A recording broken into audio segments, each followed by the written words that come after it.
Hi friends, welcome to Rani's kitchen. నేను మీ రాణి.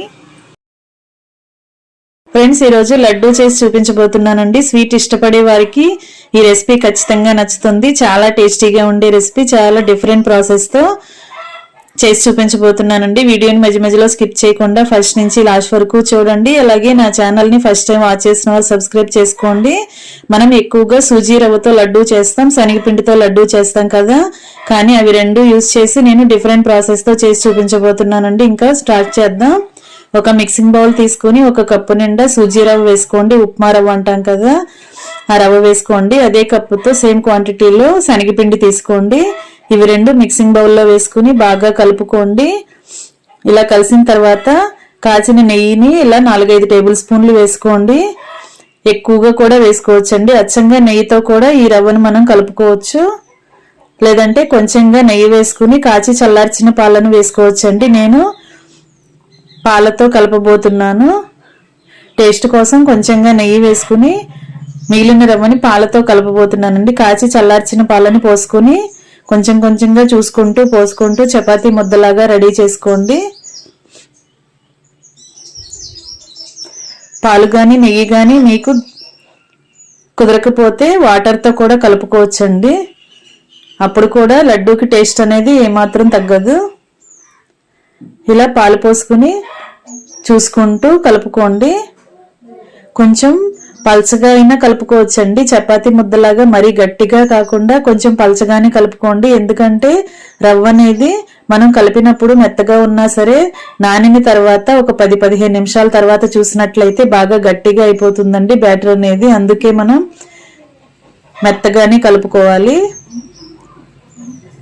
నానిన తర్వాత చూపిస్తున్నానండి. ఇది గట్టిగా తయారైంది కదా. ఇప్పుడు దీనిలోకి మరలా 2-3 టేబుల్ స్పూన్లు పాలను పోసుకుని కలుపుకోండి. మరి ఇంత ముద్దలాగా ఉండకూడదండి, కొంచెం పలచగా చేసుకుందాం. ఇలా కొంచెం కొంచెంగా పోసుకుంటూ పలచగా చేసుకోండి. ఛానల్ని సబ్స్క్రైబ్ చేసుకున్నప్పుడు మాత్రమే నేను పెట్టబోయే రెసిపీస్ అన్నీ వస్తాయండి. ఏఎల్ఏ లాలని బెల్ బటన్ కూడా క్లిక్ చేసి ఛానల్ని సబ్స్క్రైబ్ చేసుకోండి. కలిపిన పిండి ముద్దలో నుండి కొంచెం కొంచెంగా పిండిని తీసుకుంటూ ఇలా చెక్కల్లాగా ఒత్తుకుని పక్కన పెట్టుకోండి. చేతికి నెయ్యిని అప్లై చేసుకోండి. ఎప్పటికప్పుడు నెయ్యిని అప్లై చేసుకుంటూ ఇలా చెక్కల్ని ఒత్తుకోండి. ఇవన్నీ పక్కన పెట్టుకోండి. ఇప్పుడు స్టవ్ ఆన్ చేసుకొని కళాయి పెట్టుకోండి. డీప్ ఫ్రైకి సరిపడా ఆయిల్ పోసుకోండి. ఆయిల్ అనేది ఎక్కువగా పోయాల్సిన పని లేదండి, కొంచెం వేస్తే సరిపోతుంది. ఆయిల్ కొంచెం కాగిన తర్వాత మనం రెడీ చేసి పెట్టుకున్న రవ్వ శనగపిండి చెక్కల్ని అలా ఆయిల్లో వేసుకుంటూ డీప్ ఫ్రై చేసుకోండి. ఆయిల్ అనేది అస్సలు పీల్చుకోదండి, చాలా సింపుల్గా ఇవి డీప్ ఫ్రై అయిపోతాయి. ఒకవైపు ఫ్రై అయిన తర్వాత వెనక వైపు కూడా టర్న్ చేసుకుని ఫ్రై చేసుకోండి. ఫ్రెండ్స్, ఈ ప్రాసెస్లో కనుక మీరు లడ్డూ చేసి తిన్నారంటే టేస్ట్ చాలా చాలా బాగుంటుందండి. ఇంట్లో అందరికీ నచ్చుతుంది. మనం ఎక్కువగా శనగపిండి లడ్డూ చేస్తూ ఉంటాం, బొంబాయి రవ్వతో పంచదారతో కొబ్బరితో లడ్డూ చేస్తూ ఉంటాం కదా, కానీ ఈ ప్రాసెస్తో మీరు ఒకసారి ట్రై చేసి చూడండి. టేస్ట్ చాలా చాలా బాగుంటుంది, డిఫరెంట్గా అనిపిస్తుందండి. రెసిపీ కూడా త్వరగా కంప్లీట్ అయిపోతుంది. ఇలా ఫ్రై అయిన తర్వాత మిగిలిన కూడా బాగా ఫ్రై చేసుకుని అవన్నీ కూడా గిన్నెలోకి తీసి పెట్టుకోండి. ఇవి కొంచెం చల్లారిన తర్వాత వీటిని చిన్న చిన్న ముక్కలుగా చేసుకోండి.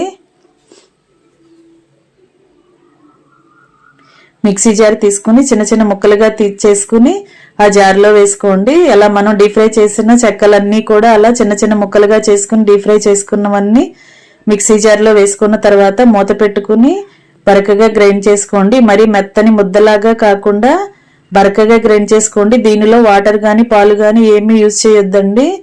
అలా డైరెక్ట్ గానే ముక్కల్ని గ్రైండ్ చేసుకోండి. గ్రైండ్ అయిన తర్వాత చూపిస్తున్నాను. ఇదంతా కూడా ఒక గిన్నెలోకి తీసి పెట్టుకోండి.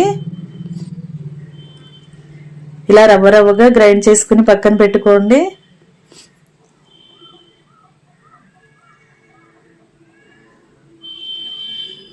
ఇప్పుడు కళాయి తీసుకోండి.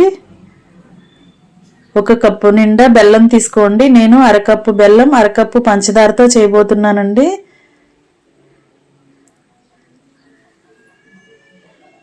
ఇవి రెండు కలిపి 1 కప్పు ఉన్నాయి. అరకప్పు బెల్లం తురుము, అరకప్పు పంచదార తీసుకుని కళాయిలో వేసుకోండి. 1 కప్పు నిండా వాటర్ తీసుకుని పోసుకోండి. 1 టేబుల్ స్పూన్ యాలకుల పొడి వేసుకోండి. ఇది పచ్చకర్పూరం అండి, చిటికెడు మాత్రమే వేసుకోండి ఫ్లేవర్ కోసం. లడ్డు ప్రసాదాలు చేస్తూ ఉంటాం కదా, తెచ్చుకుంటూ ఉంటాం కదా గుడిలోకి వెళ్ళినప్పుడు, అలాంటి టేస్ట్తో ఈ లడ్డు అనేది వస్తుంది. పచ్చకర్పూరం ఖచ్చితంగా వేసి చూడండి. నేను చూపించినంత మాత్రమే వేసుకోండి. ఈ కళాయిని స్టవ్ మీద పెట్టుకుని బెల్లం సిరప్ని రెడీ చేసుకుందాం.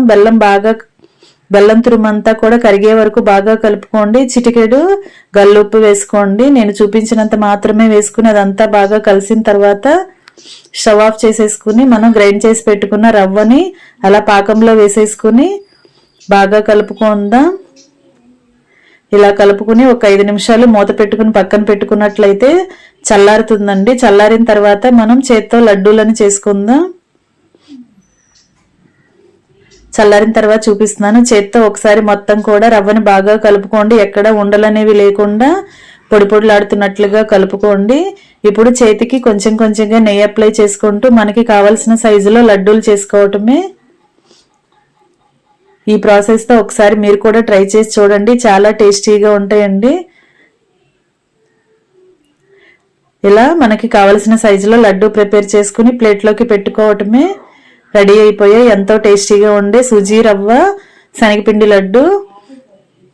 ఈ రెసిపీ అనేది మీరు కూడా ట్రై చేసి చూడండి, మీ ఇంట్లో కూడా అందరికీ నచ్చుతుందండి. ఇలా మొత్తం కూడా లడ్డూలు రెడీ చేసుకున్న తర్వాత డ్రై ఫ్రూట్స్ కూడా వేసుకోండి. జీడిపప్పులు, బాదం, కిస్మిస్ అలాంటివన్నీ వేసుకోండి. పుచ్చపప్పు అంటాం కదా, అవి కూడా వేసుకోండి. పిస్తా పప్పులు కూడా వేసుకోండి.